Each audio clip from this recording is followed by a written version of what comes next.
Hi, this is Sarit Switzer, and welcome to the It Is Taught podcast, a podcast devoted to the teachings of Rabbi Shneur Zalman of Liadi as recorded in his most famous work, the Tanya.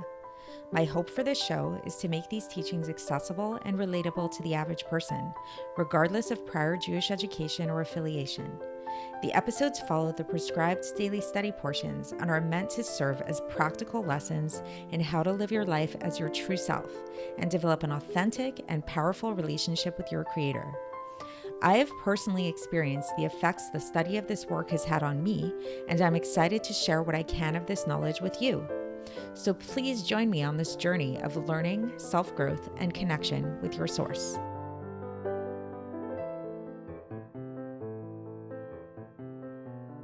Hi, and welcome to the It Is Taught podcast. This is episode 473 for the 17th of Adar in a regular year. I'd like to start off today's episode on somewhat of a dark note, but you'll see where I'm going with it all. I want to talk about abusive relationships. So what comes to mind for me is this made-for-TV movie that I saw quite a while back called The Burning Bed.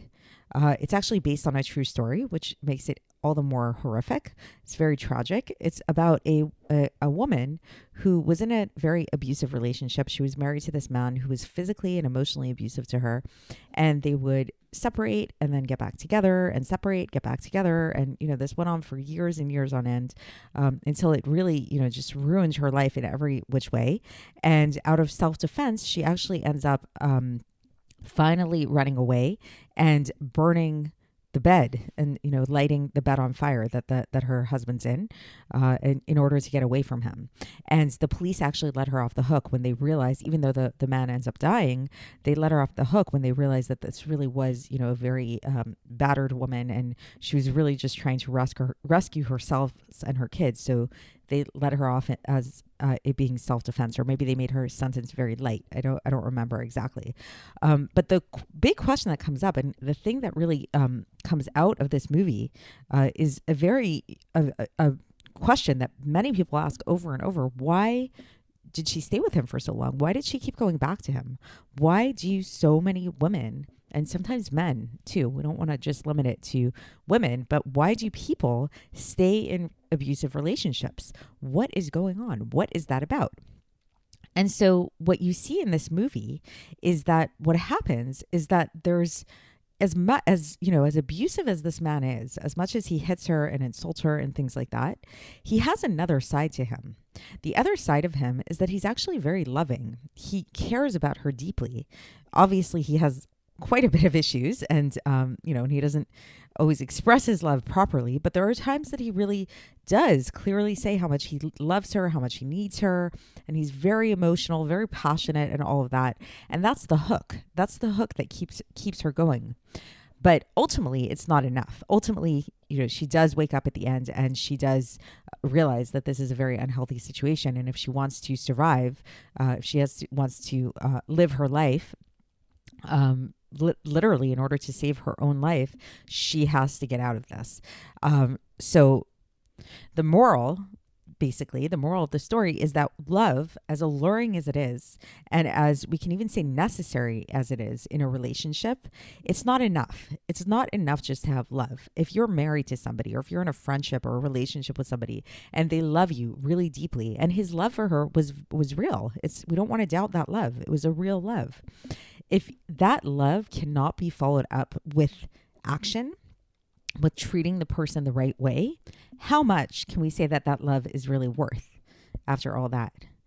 And okay, now abusive relationships are an extreme example, but what about even in like a nice relationship, even in a good relationship where there's not, everything's going well and nobody's being toxic or abusive or anything like that. So the love is a very beautiful thing. But as we mentioned, love is not enough, because there's, in a healthy relationship, hopefully there's love, and then there's also good deeds and giving, actions that accompany that love.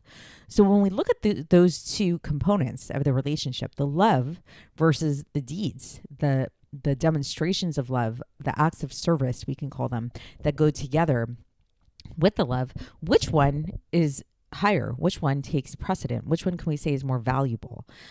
So a lot of people might think it's the love, because the love is sort of the basis for the relationship.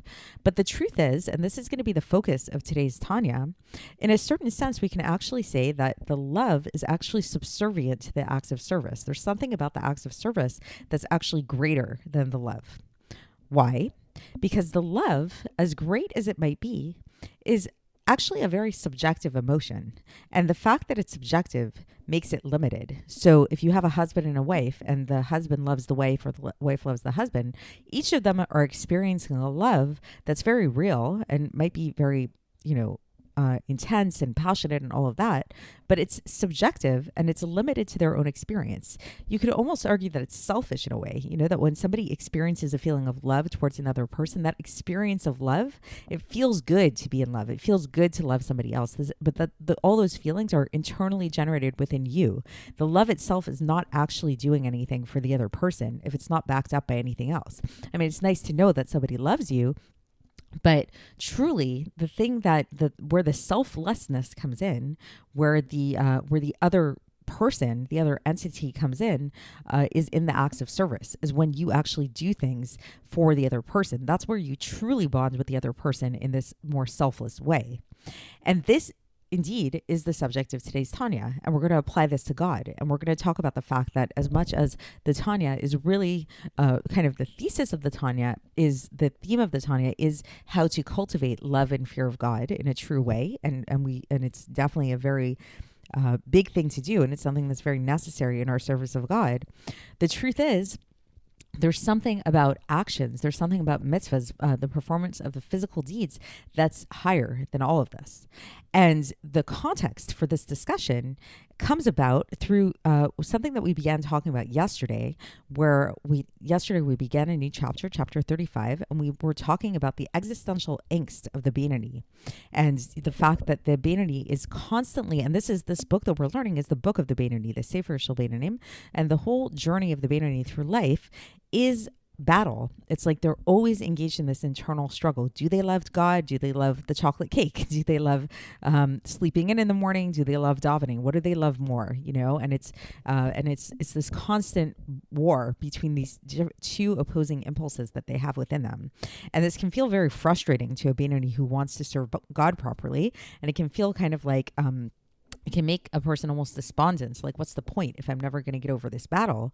But then the redeeming factor, which we began talking about yesterday, and we're going to continue along these lines today, is that it only is despondent when that's the focus, when the focus is on this internal battle, on the emotional aspect of it. But when you take away that emotional aspect, or not take it away, but when you actually realize that this emotional aspect can only really, the value of it can only come about if it's backed up by good deeds, and that really those good deeds, those mitzvahs, are the connecting force. That's what really matters. Then it becomes a whole new ball game. It becomes much more exciting. And it's sort of like the analogy that they give, that if you have a bunch of zeros, how much money do you have? It's like if you put 10 zeros, 1 0, whatever, it's still zero. But then if you add a 1 in front of those zeros, then we're talking about much different numbers. So we can sort of think about it like that it's like the love for God is really almost like, we can say, like, it's not worth anything. It's almost like just a bunch of zeros. Maybe one person loves God a little bit, so that's like 1 0. Another person loves God a little bit more, that's another 0. A tzaddik might love God tremendously. There's so much there, but it's still 0 until you put that 1 in front of it. Because as we'll see, the soul that loves God, as much as it's a part of God, it's not nullified to God in the same way that mitzvahs are. Because whenever one person loves something, whether we're talking about a person or a piece of cake or God, whatever it is that you love, there's the one who loves and then that which they love. So it's two separate things, versus when the person does the acts of service towards that thing, it's, the act of service is this bond that unites them in a way that the love cannot. So let's get into the text and see how the Alter Rebbe explains all of this. And again, for context, we're in the middle of chapter 35 today of Likkutei Amarim. So the Alter Rebbe begins this section by bringing to light an analogy, which he had already brought up, about how we likened the Shekhinah, the divine indwelling, to the light of a candle.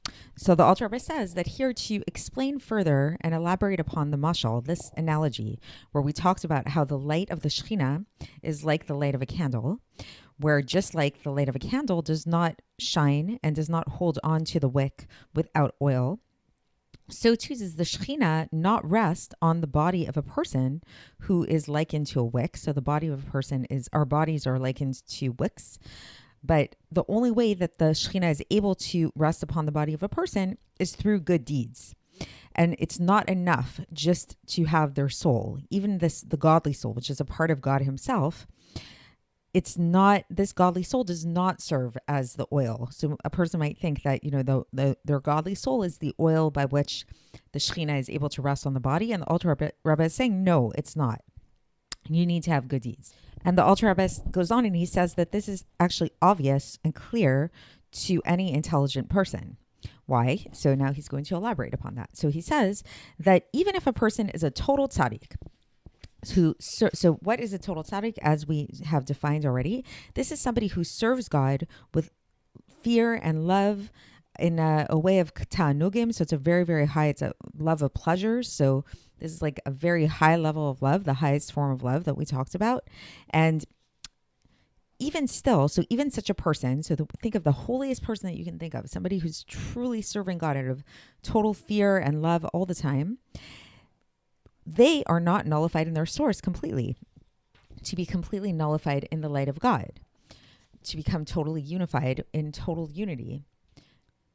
Even such a tzaddik remains a person. They remain an individual because they are this person. They are, by definition, the fact that we're saying that they love and fear God, that means that they are a person who loves and fears God. So they are separate from God.